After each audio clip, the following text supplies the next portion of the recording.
Hello, everybody. This is Rob, your narrator supreme from Midnight's Edge, and with me is Tom, as always. Before we start, we have to address a certain problem. YouTube has, in the last several months, been in the grips of what is known as the adpocalypse. And sadly, YouTube revenues have fallen off. Until we figure out what new algorithm they've implemented, unfortunately, we're going to have to make some changes. We actually did some experimentation. Why don't you explain to what we tried, Tom, this weekend?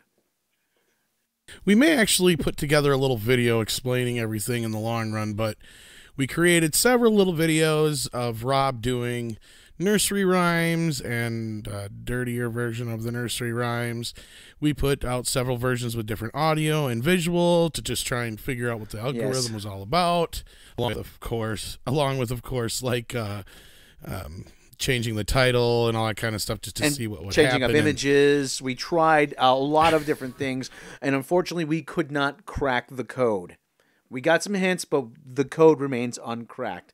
A lot of YouTube channels are actually being affected like this. Glove and Boots is being affected by this. Several channels, several political channels, if you're into that kind of thing, they're being affected. Well, Mundane Matt, a friend of ours at the channel here, actually kind of did a video that gave us a clue more so of what was going on. Because for the longest time here, we were scratching our heads because we had this huge hit with the Trek log, and then all of a sudden, everything came to a dead crawl on the channel. We kept getting the warnings for the not suitable for advertisers bullshit, and we couldn't figure it out. So we're trying to figure it out. Until then, though. Yes, until then, actually, we're going to have to make a slight change. We may have to go completely to a single static image or as our video. Because, like as we said, we're not quite sure what triggers demonetization. Well, we know for sure it's either between the title and the visuals, we know for sure it has nothing to do with audio. So we can say fuck, shit, fuck, and that's okay. We don't have to bleak it. Filth, floor, and filth. Yes. And actually, it seems right now we're probably going to just do it mainly for the podcast, since that seems to be getting the worst end of things. So. Trek log's been okay, so that'll probably stay the same for now. It's just so if you notice there ain't any pictures, that's why. Yeah. So just like I said, so don't be surprised by the changes, and as always, we thank you for subscribing.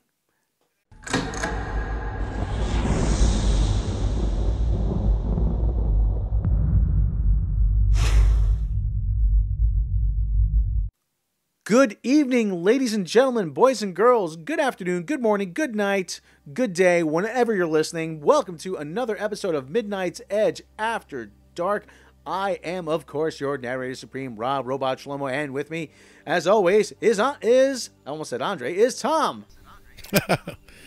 I wish Andre was with us, but unfortunately, he's busy. I think he's...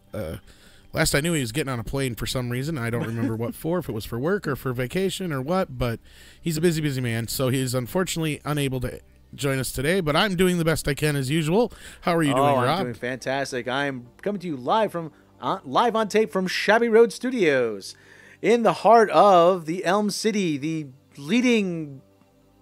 I don't know what it is yet, so I had to find. You didn't get a statistic. I didn't get a factoid. No. We're dealing with it's the adpocalypse, people. That's why we've had to make some cutbacks. We've been busy trying to figure that out. But speaking of trying to figure things out, Tom, why don't we just dive right into the news, into what we got for us? I think you have the weekend box office. And what a weekend box office it was. Both of us actually got to see the big movie this weekend for once, which is a rarity.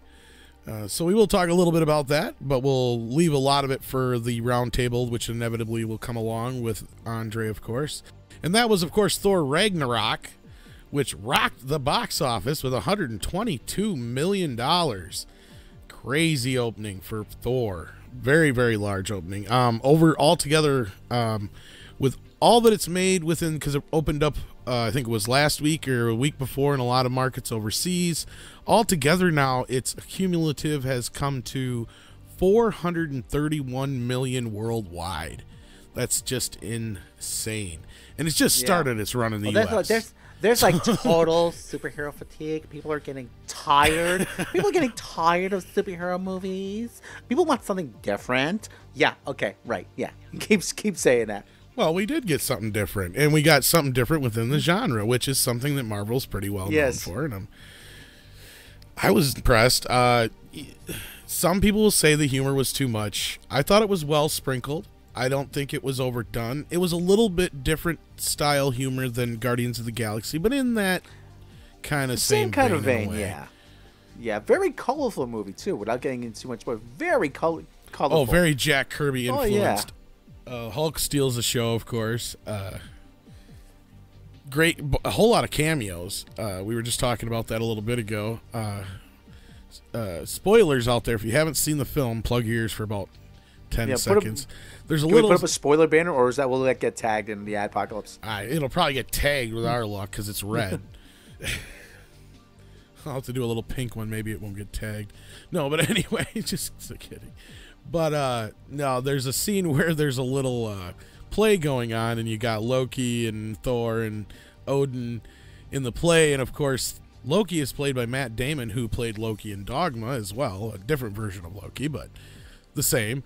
And then Chris Hemsworth's brother Luke plays Thor, and Sam Neill of Jurassic Park fame plays Odin in that scene. So that was pretty cool. There's all kinds of other Easter eggs in there, and like I said, there is a lot of Jack Kirby influence as far as like design wise and stuff like that. And they take a lot of story elements from Ragnarok, of course, and Planet Hulk actually. So that was kind of cool. And considering how crazy that story was, you were never going to be able to make that into a movie. So this was probably the best version you're going to get right here, and it was fun. It was a lot of fun. Is it wrong to think that Cate Blanchett was kind of hot as the goddess of death? I mean, I don't know. I think that's kind of the point. She's alluring, yet she's deadly. So what else was in the box office this week? Oh, was there anything else? Everybody went to see Thor, so all the other movies came up 0. Well, actually, no. Bad Moms Christmas did open. I don't know why they opened so soon. I would have waited till at least Thanksgiving weekend, capitalized on the whole Black Friday crowd, but it didn't do too bad.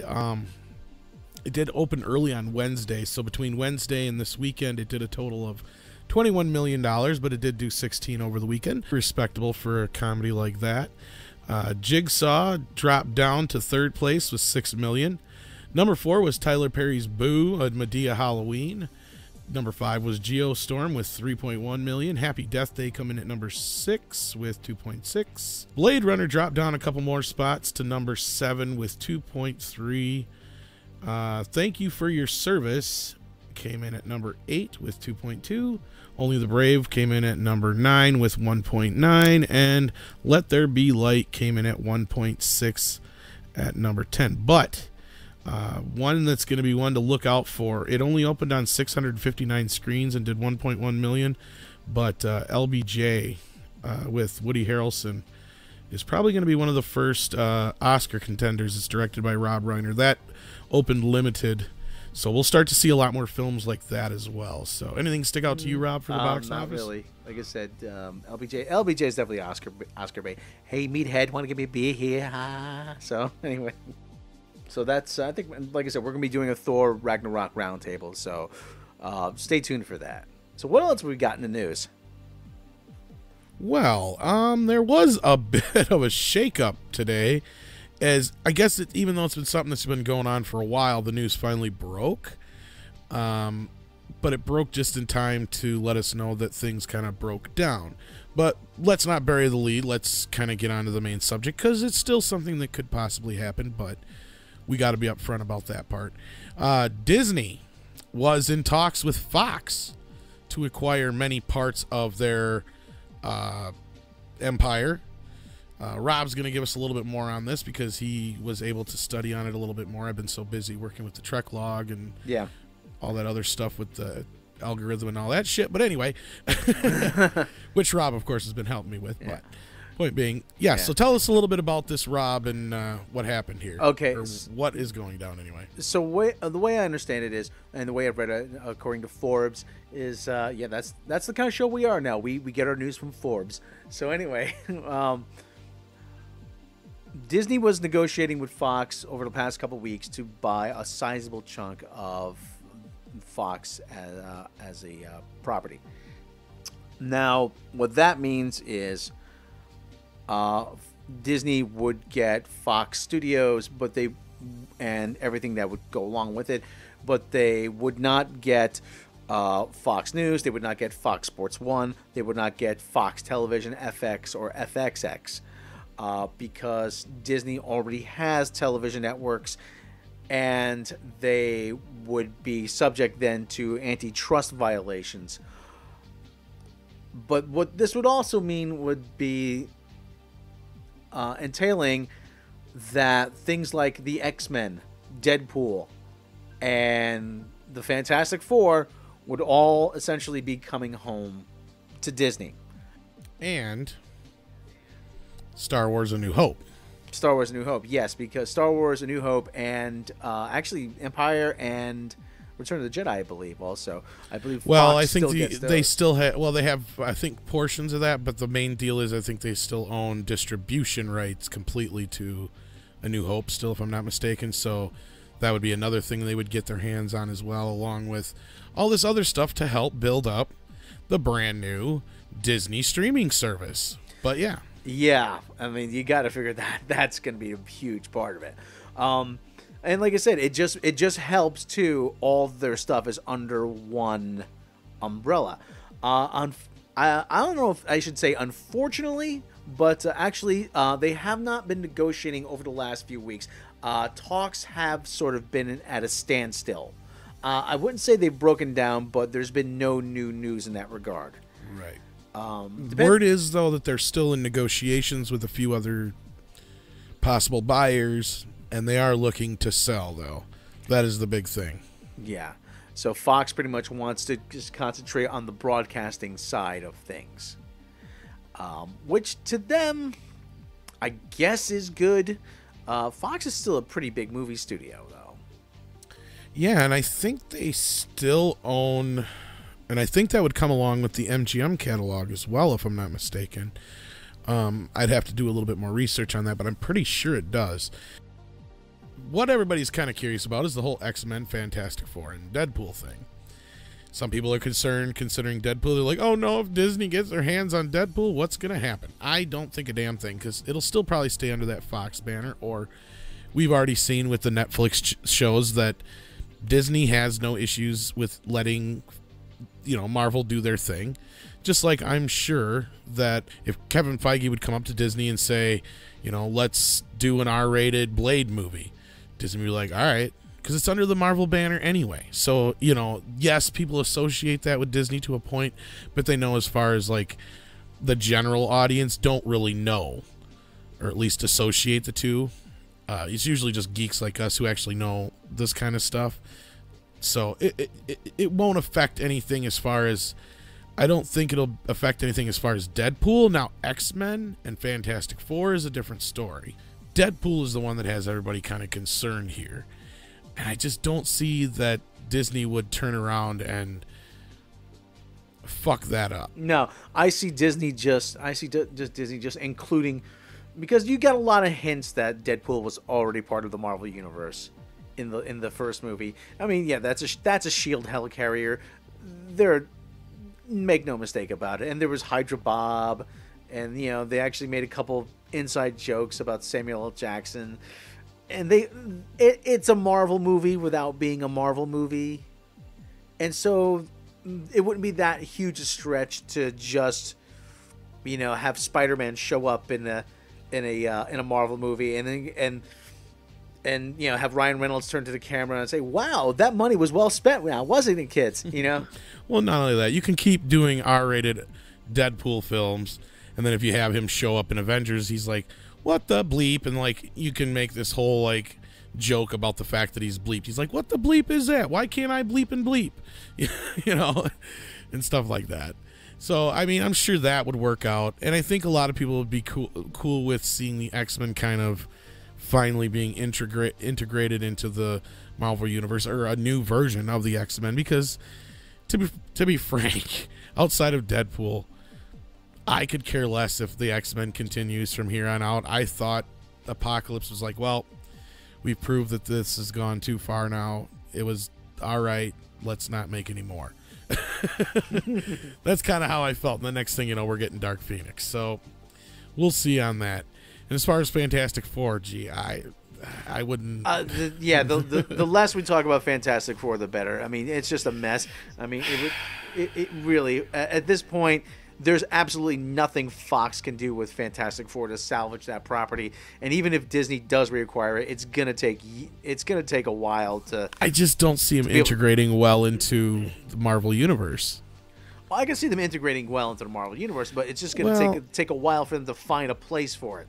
That's what I'm saying, is you got so much going on. Yeah. That to just add in this yet another, and then if you, on top of trying to get the X-Men in there, if you were to try and do something like that, I'd rather see them take like Fantastic Four and do more like a Big Hero 6 kind of thing with them at this point. Especially since the best Fantastic Four movie has already been made, and it was called The Incredibles. So universal consensus on that one. Frankly, it just kind of gotta look at it from this perspective. As of right now, nothing's happening, unfortunately. As far as we know, the latest rumors coming out are that, of course, as we said, that the negotiations have completely broke down, so Disney's off the table, at least for the time being. Just depends on how bad they really want 20th Century Fox, because let's face it, there are a couple other options out there right now, and one of them is Sony, probably, and another one is definitely probably Paramount. So out of the three, I'm sure Fox is probably the one that looks the best.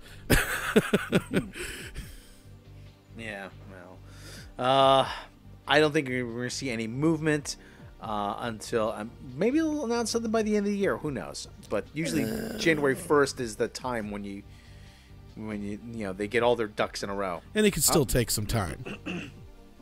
A big deal like this takes forever to negotiate. Well, we're looking at it right now with the whole AT&T Time Warner mergers, aside from the fact that they're just dealing with a bunch of, obstacles getting between that. They've been talking about that now for almost 2 years. So this could be something that goes on for, like we said, a couple of years now. But it's got the internet abuzz.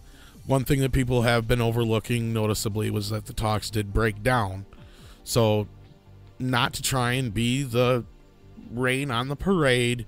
No, don't get your hopes up anytime real soon for seeing any kind of crossover at this point.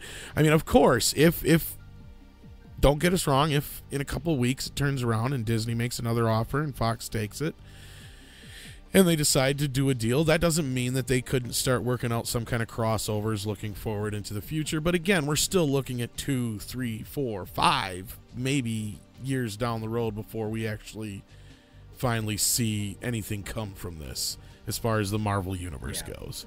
So like I said, so sit tight. There's probably going to be more developing at some point, so just not now. So anyway, what else have we got in the news? Well, I hope you have a nice quick roundup for us. I know you do. Ladies and gentlemen, for the roundup. Well, buckaroos, time to saddle up this horse and head on out for the roundup. Yeehaw! Apparently, a couple of our favorite directors, the Russo brothers. Yes, apparently they cannot get along with the aforementioned 20th Century Fox. This comes to us from Deadline. 3 months after Deadline broke the story that director-producers Joe and Anthony Russo were near a major deal with 20th Century Fox for their unnamed production, film, and TV company, Fox confirmed today that the two sides couldn't agree to terms and the pact was scrapped. The planned co-financing distribution deal was supposed to make it in time for the Russo's company to fully launch in January after the brothers complete back-to-back Avenger sequels, but unfortunately, sources say at the time, potential deal was a long-term non-exclusive pact for Fox to co-finance and distribute worldwide features generated for the new venture. The company would have to put pictures included, and the venture would provide the other half of financing for its films. It was understood other studios were kicking the tires with teaming with the Russos, but it's unclear if another potential partner is in the offing. So, Fox couldn't make it work, unfortunately. We don't know if this has anything to do with Disney, but just they couldn't make it work. So I love the Russo brothers, though. They're good. I like them. Yeah, they are. They used to direct and produce Community, one of my favorite shows. All right. So actually, Tom, you a fan of Lord of the Rings? Indeed, I am. Okay, we may get a Lord of the Rings TV series. I'm not totally against this, but go Lord on. of the Rings TV series shopped with huge rights payment attached. This also comes from Deadline. In a deal that is expected to dwarf any TV series to date, J.R.R. Tolkien's estate has been shopping a possible series based on the late author's Lord of the Rings novels with a whopping price tag attached. Amazon, Netflix, and HBO have been approached about the project, which comes with an upfront rights payment said to be in the neighborhood of $200 to $250 million. That is just for the rights. Yes. I can't do that right now. That is just for the rights before any cost for development, talent, and production. It is a payment that has to be made sight unseen, as there is no concept and there are no creative auspices attached to the possible series. So, hey, you want the rights? Hey, you got to give me the money up front, all right? All right?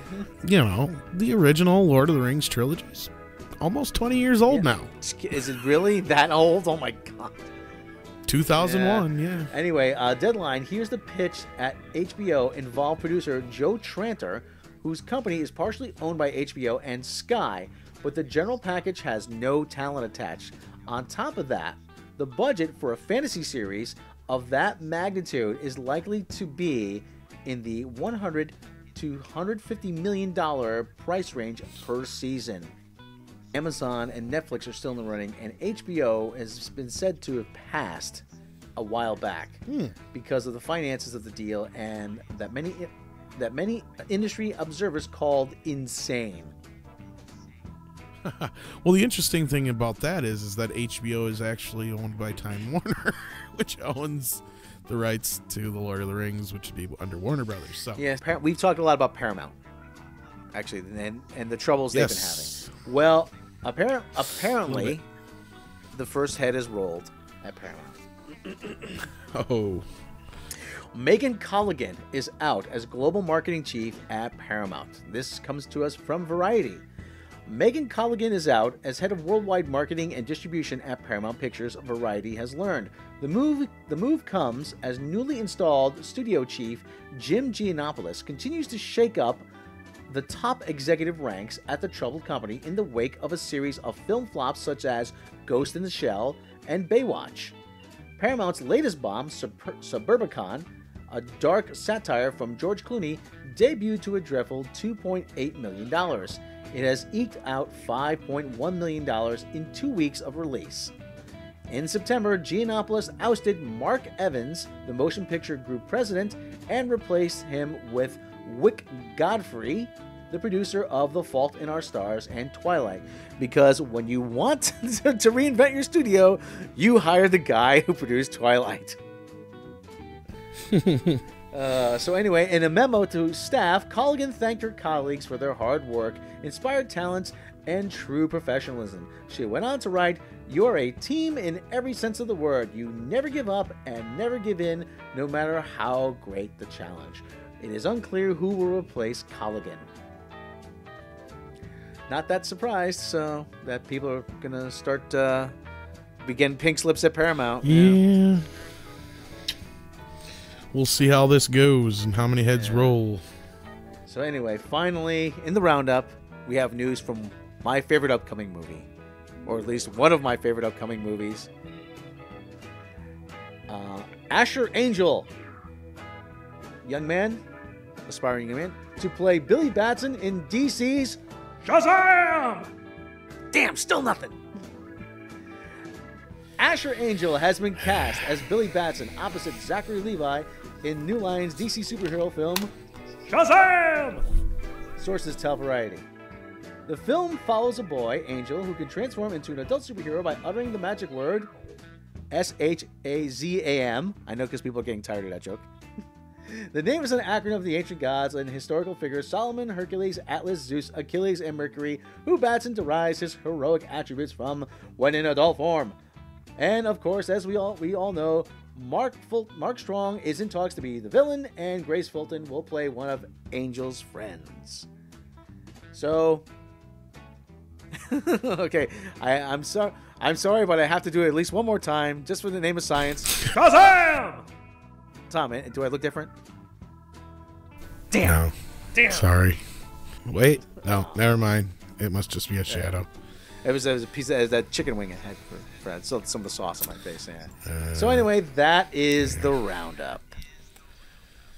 And that would be the show. As we always like to remind you people, to please, if you like the show, to click that subscribe button, and don't forget to hit the bell icon. That way you're notified of all the latest new content. We have upcoming Trek Log coming for you. And if you like the show, why not consider supporting us through Patreon if you have the means? Patreon supporters will get bonuses. You'll get uncut audio. You'll get bloopers. You'll get outtakes. You'll get lost episodes. Patreon users will get an advanced peek at the opening animation for the new Trek Log. And it is hysterical, when you say so. It is something. Yes, it is. Yes, you're getting that as exclusive Patreon supporter. As like I said, we have all levels of tiers for Patreon support. And as always, if you do not have the means to support the show through Patreon, then please subscribe, because we cannot do this without you. But YouTubers, man, we may not be doing this at all. So, no, yeah, we'll be doing. We'll just be doing this on an amateur basis. We'll do our best. Yeah. So anyway. But yeah, we apologize again for any delays we've had here in the last couple weeks with everything going on. We're trying to figure out the issue. We apologize for the bland show, and hopefully it will be something that will be worked out soon. So. Yes. So anyway, so that's our show this week. For today, Monday. Or for today, yeah. Yeah, our Monday show. Well, we're recording this on Monday. Who knows when we'll get it out to you. We'd like to thank you all for listening, for taking the time out of your day, for listening to us ramble about various subjects. And as always, we cannot do this without you. So one more time, I am your narrator supreme, Rob Robot Shlomo. And I am Tom Comics. And we are the team here at Midnight's Edge. And we'd like to thank you for listening, and we will catch you next time.